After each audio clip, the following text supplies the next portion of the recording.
Hello students. आज के हमारे टॉपिक है date function, aggregate functions, querying and manipulating data using group by, having and order by. Students, ये date functions और aggregate functions मैंने last week आपको करवाए थे, लेकिन उसमें थोड़ी ऑनलाइन में टेक्निकल प्रॉब्लम्स थी और थोड़ा कईयों को आवाज़ सुनाई नहीं दे रही थी, तो मैं जल्दी जल्दी में ये फंक्शंस एक बार फिर आपके साथ डिस्कस कर लूँगा। So let me start with the date functions. First, we have to do date function. Now, in date functions, there is a uh, different type of date functions. The functions which can be applied on date, month, year, day, etc. So let me start with the first function, that is now. Students, now function is used to display the date, current date of your PC, and to apply this function you have to just use now. Just write now with select now.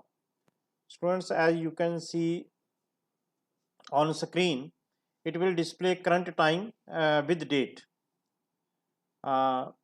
It is 18/6/2020, 18:15.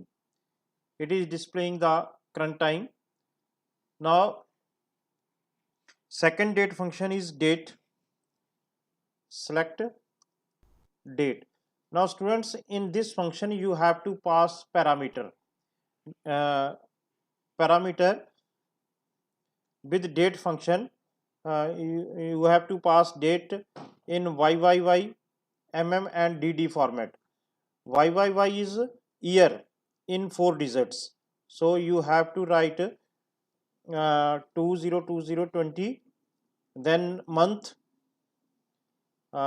suppose it is January, then date, suppose it is 23, and terminator. Now it will display current date. Students, in date it will return the date value. So in this format, तो ये function तो students इतना useful नहीं रहेगा आपके लिए। Just आपको पता होना चाहिए कि डेट फंक्शन क्या करता है। Date function just return the date. जो आपने पैरामीटर पास किया है, जो आपने आर्गुमेंट डेट में पास किया है, उसको ये रिटर्न कर देगा आउटपुट में। तो ये था date function. Now the next function is month. Student, it will return the month value.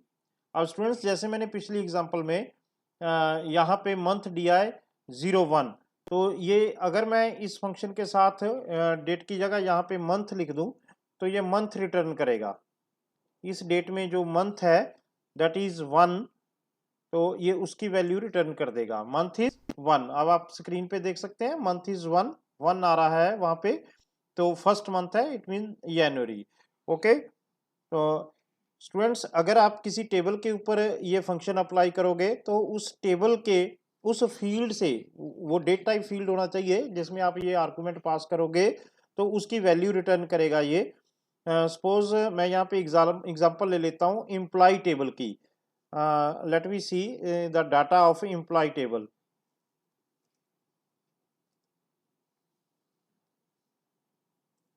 अब स्टूडेंट, इसमें डेट ऑफ ज्वाइनिंग जो है, डेट ऑफ ज्वाइनिंग आप देख सकते हैं, डेट ऑफ ज्वाइनिंग इसने दे रखी है एम्प्लॉय की। अब इसमें से हमने अगर मंथ देखना है, डेट ऑफ ज्वाइनिंग में किसी एम्प्लॉय ने कौन से मंथ में ज्वाइन किया था, उसके लिए आपको मंथ फंक्शन आप अप्लाई कर सकते हैं। तो सिलेक्ट के साथ, सिलेक्ट क्वेरी के साथ आप मंथ फंक्शन इसमें लगा सकते हैं। सिलेक्ट नेम, हमने एम्प्लॉय का नेम भी डिस्प्ले करना है। Select name, then month, month किस में से, डेट ऑफ ज्वाइनिंग में से। डेट ऑफ ज्वाइनिंग जो एट्रीब्यूट है, मेरा फील्ड है, उसमें से मंथ की वैल्यू को रिटर्न करेगा फ्रॉम एम्प्लॉय।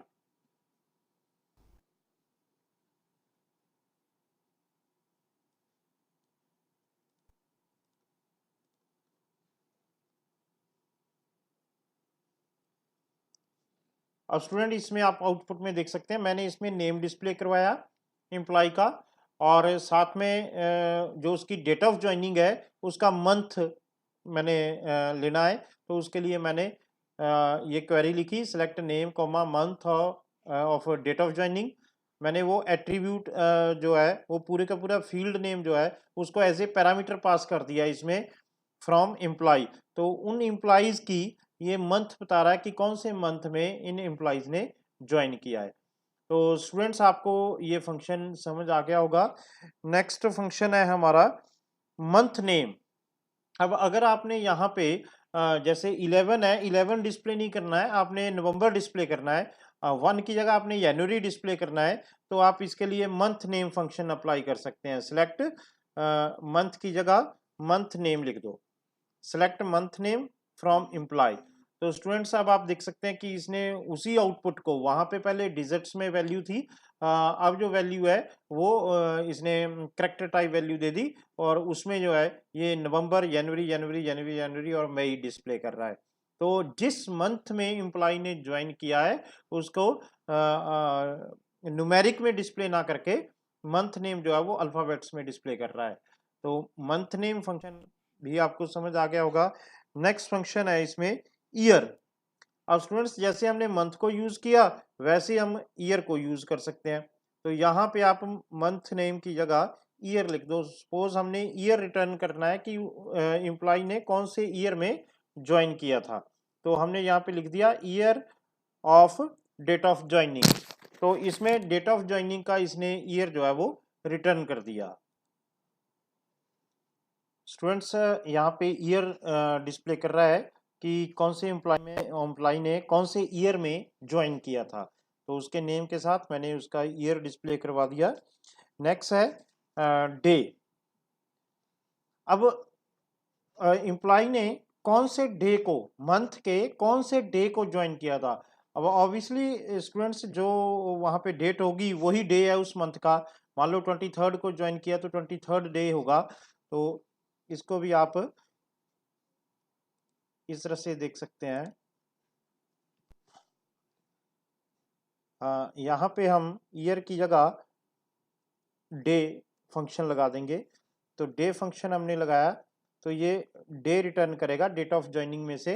अब अगर डे जो है वो डेट हमने 12th डाली है, अब इसमें आप देख सकते हैं कि जो डेट है वो है 12/11/2004। स्टूडेंट्स माई एसक्यूएल में जो डेट है वो इसी फॉर्मेट में आएगी, YYY MM and DD।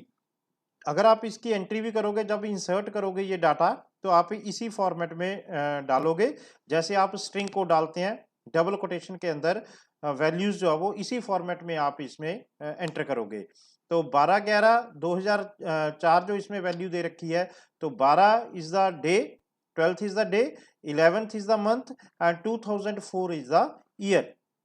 And 12th date है 12th November, it means 12th day, so it is displaying 12. The next date is Rajat Sharma, next name is Rajat Sharma and he joined on 12/1/2004.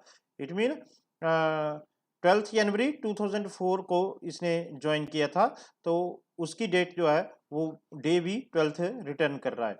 Next जो है वो 3 employ जो है उन्होंने 1 जनवरी को join किया था।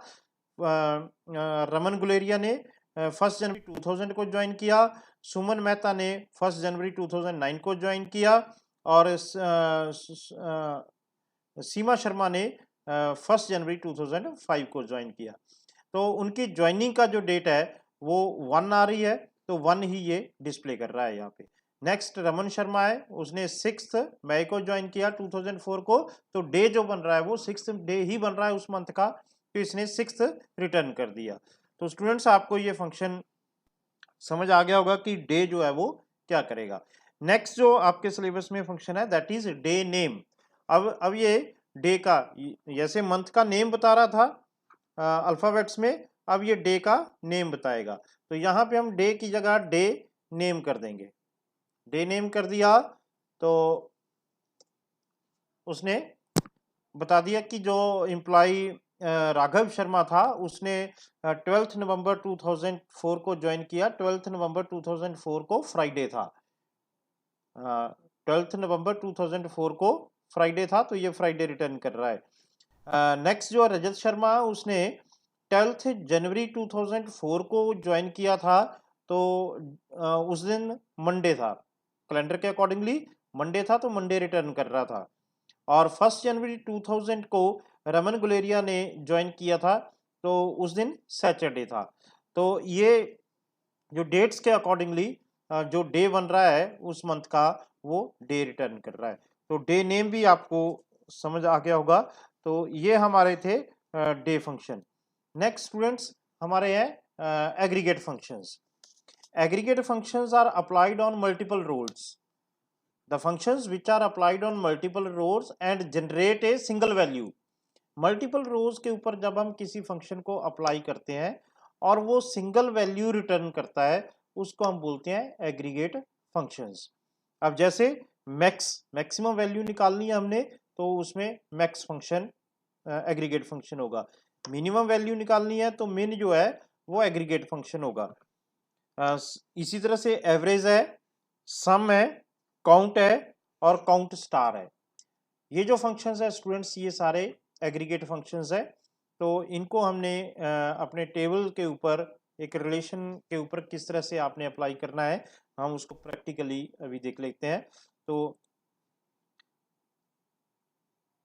नेक्स्ट फंक्शन हम इसमें ले लेते हैं मैक्स फंक्शन।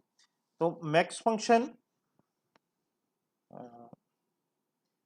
हम स्टूडेंट्स इसका एम्प्लॉय टेबल का डाटा फिर से डिस्प्ले कर लेते हैं। Select star from employ. अब एम्प्लॉय में हमारी सैलरी है। सपोज हमने मैक्सिमम सैलरी निकालनी है कि हम मैक्सिमम सैलरी किसको पे कर रहे हैं, ठीक है, कौन सा एम्प्लॉय है उसका रिकॉर्ड देखना है। तो उसके लिए आप select star from employ, sorry, select maximum salary, select maximum salary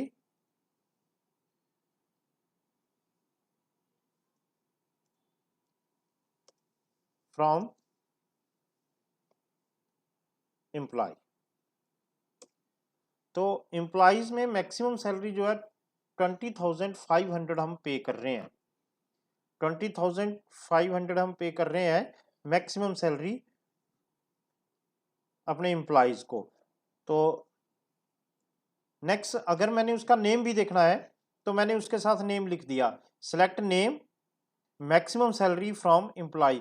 किस एम्प्लॉय को पे कर रहे हैं, मैक्सिमम सैलरी तो हम पे कर रहे हैं 20,500, लेकिन वो कौन सा एम्प्लॉय है। तो उसका जो रिकॉर्ड आ गया वो है राघव शर्मा, रिकॉर्ड नहीं सॉरी नेम आ गया उसका राघव शर्मा। आपने उसका डेजिग्नेशन भी देखना है तो साथ में उसके सेकंड फील्ड का भी वैल्यू डाल दो, एम्प्लॉय डेजिग्नेशन कि जो राघव शर्मा है उसका डेजिग्नेशन क्या है। तो इसके लिए आप इसमें एम्प्लॉय डेजिग्नेशन भी ऐड कर सकते हैं, select name comma employ designation. जो उसके फील्ड का नेम है वो मैंने यहाँ पे लिख दिया, employee designation maximum salary from employee. तो उसका जो डेजिग्नेशन है वो है मैनेजर। राघव शर्मा मैनेजर है और मैक्सिमम सैलरी उसको 20,500 हम पे कर रहे हैं। तो ये था students maximum function, max function. क्योंकि ये मल्टीपल रोज के ऊपर अप्लाई हो रहा है, अगर आप मैक्सिमम निकाल रहे हैं तो काफी सारी रोज में से एक वैल्यू आ रही है। So it is a group of rose, group of रोज में से एक वैल्यू जो वो निकाल के हमें दे रहा है, तो इसलिए इसको हम एग्रीगेट फंक्शन बोलते हैं। सेकंड है मिन। इसी तरह से अगर आपने मिनिमम सैलरी निकालनी है तो उसके लिए हम लिखेंगे मिन, मिनिमम सैलरी फ्रॉम एम्प्लॉय। तो अब इसमें जो मिनिमम सैलरी है वो हम 4,000 पे कर रहे हैं, उसका नाम भी राघव शर्मा ही है। स्टूडेंट्स हम चेक कर लेते हैं।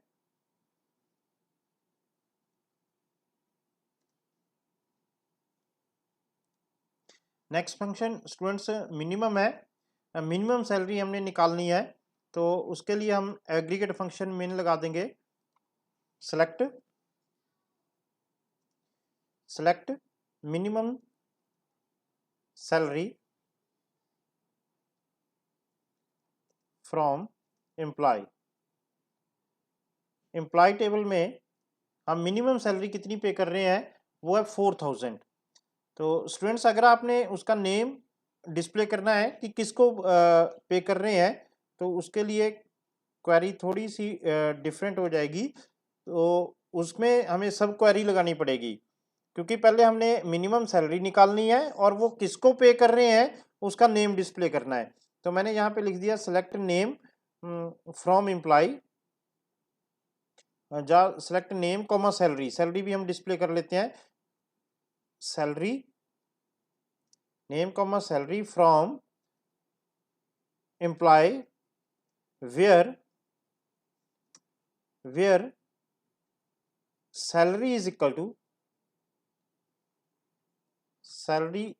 टू अब स्टूडेंट्स हम इसमें सब क्वेरी लगाएंगे जिसकी मिनिमम सैलरी के बराबर सैलरी है उसका नेम और सैलरी डिस्प्ले करेगा।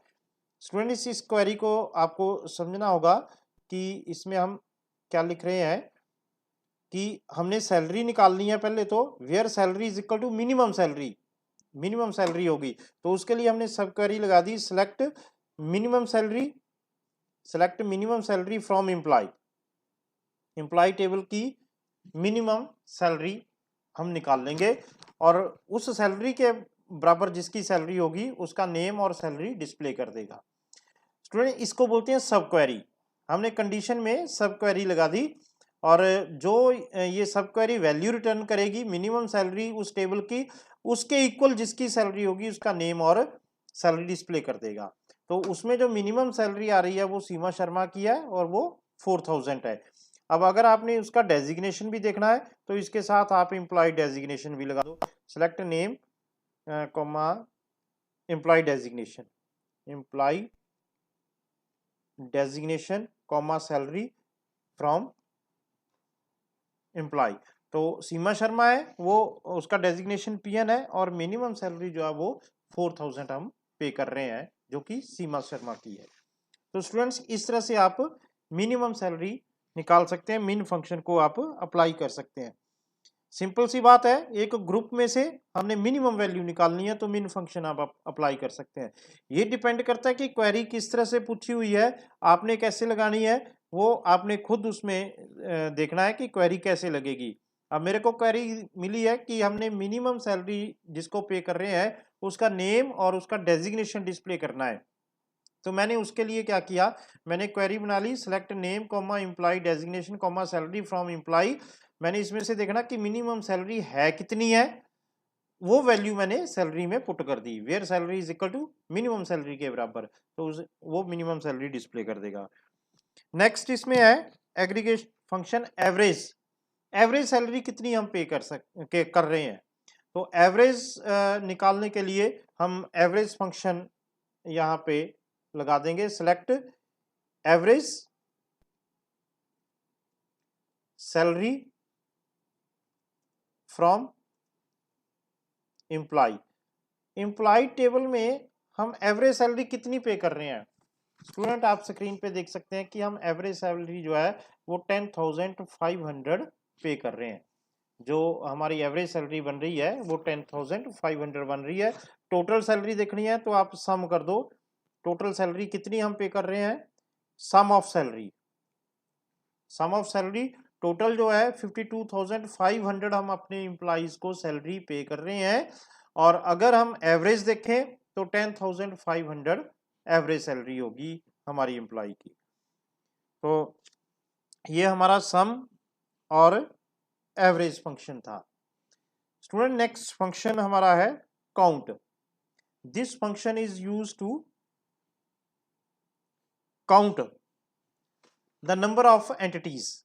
हमारे टेबल में कितने रिकॉर्ड है, अब यहाँ तो हमारे जो लिमिटेड रिकॉर्ड है तो आप वैसे ही हमें पता चल जाएगा कि इसमें हमारे 6 रिकॉर्ड है या 7 रिकॉर्ड है। लेकिन अगर हमारे मान लो 100 के करीब है, 104 एम्प्लॉय है, हमने चेक करना कि कितने हैं, तो उसके लिए आप सीधा काउंट फंक्शन लगा सकते हैं, सेलेक्ट काउंट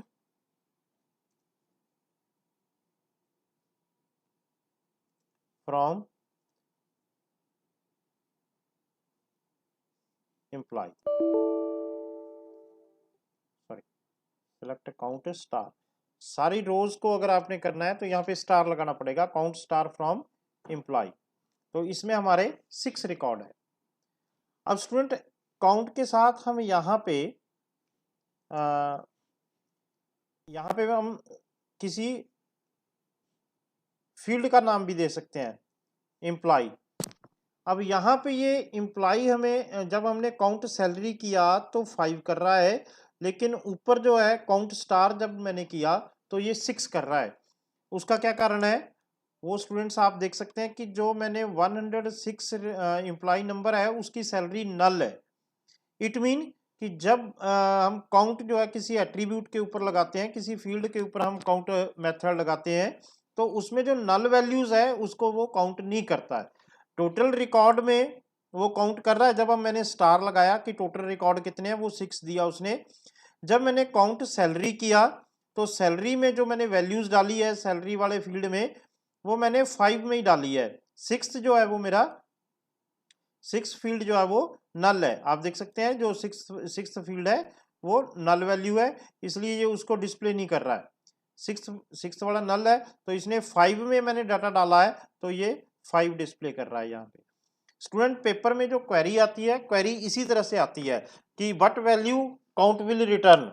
उन्होंने ये query they the, select account salary from employ, और आपसे पूछेंगे कि इसकी आउटपुट क्या आएगी, 6 आएगी, 5 आएगी, 4 आएगी, क्या आएगी। तो आपने वहां पे देखना है कि कोई नल तो नहीं है। अगर नल तो नहीं है तो वो पूरे रिकॉर्ड डिस्प्ले करेगा, अदरवाइज जितनों में वैल्यू डाली हुई है वही रिकॉर्ड ये यहाँ पे डिस्प्ले कर रहा है। तो ये काउंट स्टार और काउंट फंक्शन था। स्टूडेंट नेक्स्ट जो है हमारा आज का topic, quarrying and manipulating data using group by, having and order bye. Student ये जो है 3 क्लॉज, ग्रुप बाय, हैविंग और ऑर्डर बाय, ये स्टूडेंट्स बड़े ध्यान से करना है, आपने पेपर में आ जाता है ग्रुप बाय के बारे में। ग्रुप बाय क्या है? When we have to group up the records according to particular field और पर्टिकुलर एंटिटी, किसी पर्टिकुलर एंटिटी के अकॉर्डिंगली हमने ग्रुप करना है फील्ड्स को, तो वहां पे हम ग्रुप वाई लगाते हैं। फॉर एग्जांपल जैसे हमने यहाँ पे एम्प्लॉय डेजिग्नेशन हमने मैनेजर, क्लर्क और पीएन दे रखा है, 3 तरह के एम्प्लॉय है। अब स्टूडेंट्स हमने एग्रीगेट फंक्शन लगाना है अकॉर्डिंग टू ग्रुप, कि हम सैलरी मैनेजर को कितनी दे रहे हैं, हम जो क्लर्क है हमारे उनको कितनी सैलरी दे रहे हैं, और जो डेजिग्नेशन पीएन है जिनका, पीएन को कितनी सैलरी जा रही है हमारी। तो हमने इनको ग्रुप करना अकॉर्डिंग टू डेजिग्नेशन, एम्प्लॉइज को हमने ग्रुप करना एम्प्लॉय टू डेजिग्नेशन, तो उसके लिए हमें ग्रुप वाई लगाना पड़ता है। तो इसमें आप यहाँ पे क्वेरी में देख सकते हैं, मैं यहाँ पे क्वेरी लगाऊंगा ग्रुप वाई के साथ, select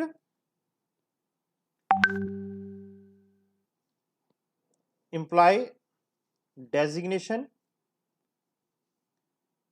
from employee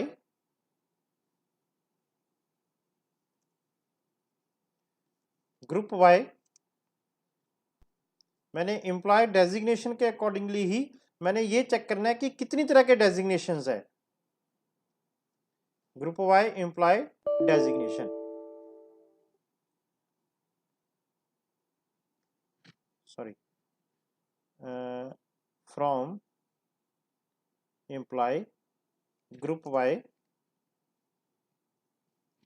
employ designation.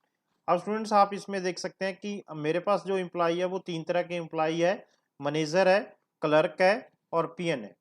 3 तरह के एम्प्लॉयज इसमें ये डिस्प्ले कर रहा है, मैनेजर है, क्लर्क है और पीएन है।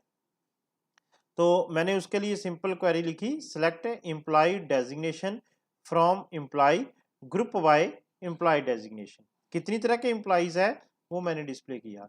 अब स्टूडेंट्स पेपर में आपको आएगा कि display the type of employees, which type of employees are there in this table. तो स्टूडेंट्स वहां पे आपको खुद देखना पड़ेगा कि यहाँ पे ग्रुप बाय लगेगा। आपने वहां पे देखना कि यहाँ पे ग्रुप बाय लगेगा, क्योंकि मैंने एक ग्रुप में से एक ही नाम उठाना है। अब मैनेजर ग्रुप है, उसमें से मैनेजर आएगा, क्लर्क ग्रुप है तो उसमें से एक ही बार क्लर्क आएगा। अगर मैं इस क्वेरी को ग्रुप वाई के साथ ना लगाऊं, आप सीधा लिखोगे select employee designation from employee, तो इसने क्या किया, इसने सारे डिस्प्ले कर दिए। 2 बार मैनेजर आ रहा है तो 2 बार मैनेजर डिस्प्ले कर दिया, 2 बार क्लर्क आ रहा है तो 2 बार इसने क्लर्क डिस्प्ले कर दिया, और 2 बार पीएन आ रहा है उस डाटाबेस में तो 2 बार इसने पीएन डिस्प्ले कर दिया। बट क्वेरी क्या थी, क्वेरी ये थी कि कितने टाइप के एम्प्लॉइज एग्जिस्ट कर रहे हैं, what are the different kind of employees in this table, for that you have to apply group by. तो अगर मैं इसको ग्रुप बाय के साथ इस क्वेरी को अगर लगाऊं तो इसने अलग अलग तरह के जो एम्प्लॉइज है वो यहाँ पे डिस्प्ले कर दिया। अब स्टूडेंट ग्रुप बाय के साथ अब मैंने करना है इनका सम। मैंने देखना कि जो मैनेजर डिपार्टमेंट है, जिनका डेजिग्नेशन मैनेजर है, उनको हम कितनी सैलरी पे कर रहे हैं, मैनेजर्स को कितनी सैलरी पे कर रहे हैं, हम क्लर्क को कितनी सैलरी पे कर रहे हैं, और जो पीएन्स है उनको कितनी सैलरी पे कर रहे हैं। तो स्टूडेंट्स इसके साथ आप सम फंक्शन लगा सकते हैं, select employee designation, then sum of salary, sum of salary from employ group by designation. अब डेजिग्नेशन के अकॉर्डिंगली ग्रुप बाय करना है और फिर उनकी सैलरी का सम करना है। एग्रीगेट फंक्शन मैंने सम लगा दिया। तो अब आप इसमें देख सकते हैं कि जो मैनेजर है उनको हम 31,500 पे कर रहे हैं, जो क्लर्क है उनको हम 17,000 पे कर रहे हैं, और जो पीएन है उनको हम 4,000 पे कर रहे हैं। क्योंकि पीएनस में हमने लास्ट वाली जो पीएन थी उसका डाटा नहीं डाला हुआ है, उसकी सैलरी जो है वो नल थी, तो इसने क्या किया, यहाँ पे 4,000 ही डिस्प्ले कर दिया। आप इसमें देख सकते हैं select star from employ table का डाटा अगर आप डिस्प्ले करो तो आप यहाँ देख सकते हैं कि इसमें हमने नल वैल्यू डाली हुई है, तो इसलिए इन दोनों का टोटल जो है वो 4,000 ही आएगा।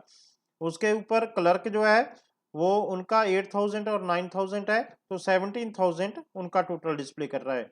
और ऊपर मैनेजर है तो मैनेजर का डेजिग्नेशन जो है वो 20,500 प्लस 11,000 31,000 हम इनको पे कर रहे हैं। तो इसी तरह से आप बाकी एग्रीगेट फंक्शंस भी इनके ऊपर लगा सकते हैं। मान लो आपने मैक्सिमम सैलरी निकालनी है कि जो अलग अलग मेरे डेजिग्नेशंस है इनमें हम मैक्सिमम सैलरी क्या पे कर रहे हैं। आपको क्वेश्चन आ सकता है कि मैनेजर है जो जिनका डेजिग्नेशन मैनेजर है तो उसमें मैक्सिमम सैलरी कितनी है, जो मैनेजर है उसमें मैक्सिमम सैलरी, मैनेजर है जो डिपार्टमेंट या डेजिग्नेशन उसमें 20,500 मैक्सिमम सैलरी पे हो रही है, जो क्लर्क है उनको 9,000, एक क्लर्क की मैक्सिमम सैलरी जो है वो 9,000 है, और पीएन की मैक्सिमम सैलरी जो है वो 4,000 है। तो इसमें तो कोई कंपैरिजन ही नहीं होगा क्योंकि अगले पीएन की वैल्यू नल है, तो इसमें कंपैरिजन हो गया 8,000 और 9,000 में मैक्सिमम 9,000 है, और मैनेजर में कंपैरिजन हो गया कि मैक्सिमम सैलरी हम कितनी पे कर रहे हैं। तो इस तरह से आप क्वेरी लगा सकते हैं। तो पिछले हमने पहले देख लिया कि मैक्सिमम सैलरी हम किसको पे कर रहे हैं, वो भी हमने निकाल के देख लिया था, उसके लिए हमने सब क्वेरी लगा ली। तो इस तरह से स्टूडेंट्स आप क्वेरीज लगा सकते हैं। नेक्स्ट जो है ग्रुप वाई के साथ having clause. Student when you have to apply condition with group by then you have to use having instead of where.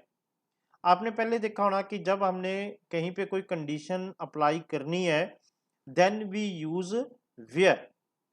Where salary is this, where name is this. अब जो है अगर आपने group के ऊपर condition लगानी है, group by के साथ कोई कंडीशन लगानी है, तो उसके साथ आप लोग हैविंग लगाओगे instead of group, sorry where. Where की जगह हम हैविंग लगाएंगे। Having is the special clause that is used with group by. कभी भी कहीं भी ग्रुप वाई कमांड आप लगाओगे तो उसके ऊपर कंडीशन लगाने के लिए हमें हैविंग लगाना पड़ेगा।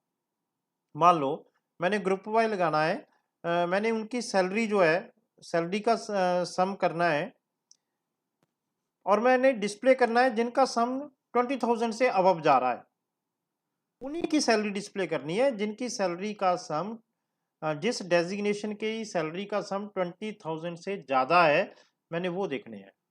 तो इसके लिए मेरे को sum of salary from employ, group by employ designation having, अब मैंने चेक करना है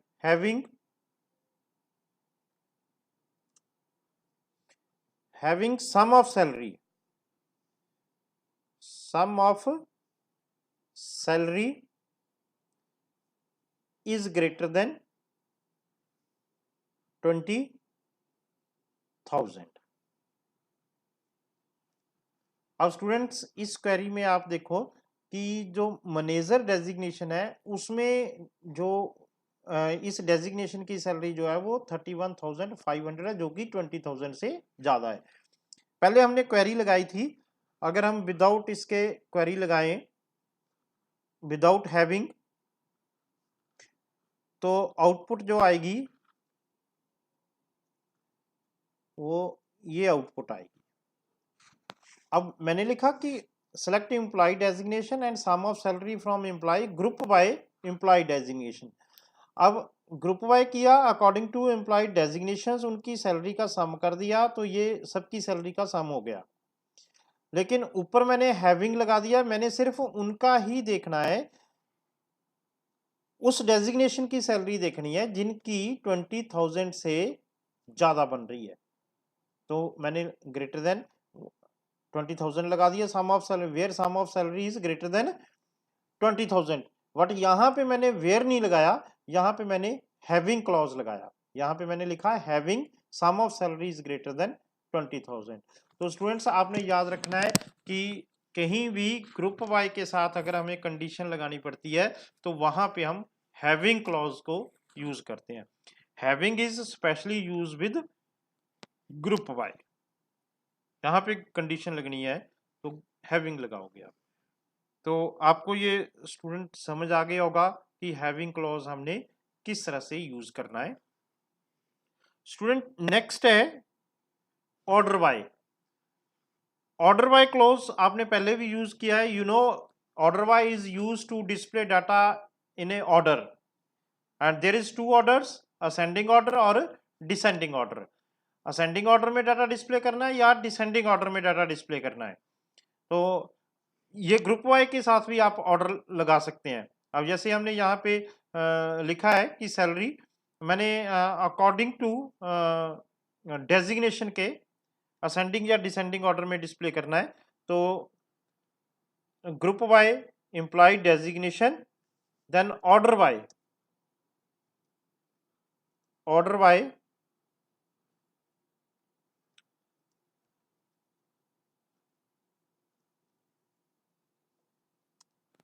ऑर्डर बाय एम्प्लॉय डेजिग्नेशन। मैंने इसके आगे कुछ नहीं यूज किया। ऑर्डर बाय का सिंटेक्स आपको पता है, order by name of the field and then we write ascending और डिसेंडिंग, असेंडिंग ऑर्डर में या डिसेंडिंग ऑर्डर में। अगर आप यहाँ पे जो ऑर्डर बाय के साथ जो क्लॉज है उसको मिस कर जाते हैं, आप नहीं बताते हैं कि असेंडिंग या डिसेंडिंग, ये ऑप्शनल होता है। आपने अगर कुछ नहीं यहाँ पे मेंशन किया तो by default it will display names in ascending order, alphabetically ascending order में आ गए। तो सबसे पहले सी से क्लर्क था, देन मैनेजर है और उसके बाद पीएन है। तो इसने उसके अकॉर्डिंगली उसको अरेंज कर दिया, एम्प्लॉय डेजिग्नेशन के अकॉर्डिंगली असेंडिंग ऑर्डर में कर दिया। आपने इनको डिसेंडिंग ऑर्डर में देखना है तो आप स्टूडेंट्स यहाँ पे डिसेंडिंग ऑर्डर भी लगा सकते हैं। तो यहाँ पे आप DESC employee designation, order by employ designation. अब मैंने यहाँ पे लिख दिया DESE, DESE use for descending order. अब स्टूडेंट्स उसने जो आउटपुट आप देख सकते हैं, तो यहाँ पे आउटपुट जो आई वो डिसेंडिंग ऑर्डर में आउटपुट आई, पीएन, मैनेजर और क्लर्क, तो उसी को उसने डिसेंडिंग ऑर्डर में कर दिया। आपने सैलरी के अकॉर्डिंगली देखना है, तो यहाँ पे इसको ऑर्डर बाय सैलरी कर दो, ऑर्डर बाय सैलरी,